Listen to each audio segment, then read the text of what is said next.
உங்கள் தந்திவன் தொலைக்காட்சியில் சின்ன திரையின் சிங்க பெண்கள் மாலை 7 முதல் 8 மணி வரை காணத் தவறாதீர்கள். சேலம் ஓமலூரில் எதிர்க்கட்சி தலைவரும் அதிமுக பொதுச் செயலாளருமான எடப்பாடி பழனிசாமி செய்தியாளர்களை சந்தித்து வருகிறார். அந்த காட்சிகளை பார்க்கலாம். தமிழகத்தினுடைய முதலமைச்சர் திரு ஸ்டாலின் அவர்கள் இதற்கு இன்னும் பதிலளிக்கவில்லை. தமிழகத்தில் தினந்தோறும்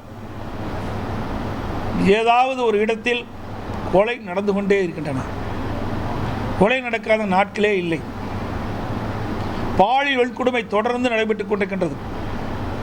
பத்திரிகைகளை பார்த்தான் ஒரு வாரத்திற்கு முன்பு 20 நாட்களில் 6 பாலியல் வன்கொடுமை நடைபெற்றதாக செய்திகள் வந்துள்ளன. இதை கண்டித்துத்தான் சென்னையிலே அனைத்து இந்திய அண்ணா திராவிட முன்னேற்ற கழக மகளிர் அணி இளம்பெண்கள் பாசையின் சார்பாக பிரம்மாண்டமான ஒரு கண்டன ஆர்ப்பாட்டத்தை இந்த அரசை கண்டித்து நாங்கள் நடத்தினோம். தமிழகத்திலே பாலியல் வன்கொடுமையை தடுக்க தவறிய திமுக அரசை கண்டித்து மாபெரும் கண்டன ஆர்ப்பாட்டத்தை சென்னையிலே நடத்தினோம். அந்த ஆர்ப்பாட்டம் நடத்திய பிறகு நேற்றைய தினம் என்கிற பத்திரிகையில் பார்த்தேன், ஒரு பாலியல் வன்கொடுமை நடைபெற்றிருக்குது. இவ்வளவு பெரிய ஆர்ப்பாட்டம் நடைபெற்ற பிறகும் இந்த ஆட்சியாளர் விழித்துக் கொள்ளாமல் கும்பகரன் போல் தூங்கிக் கொண்டு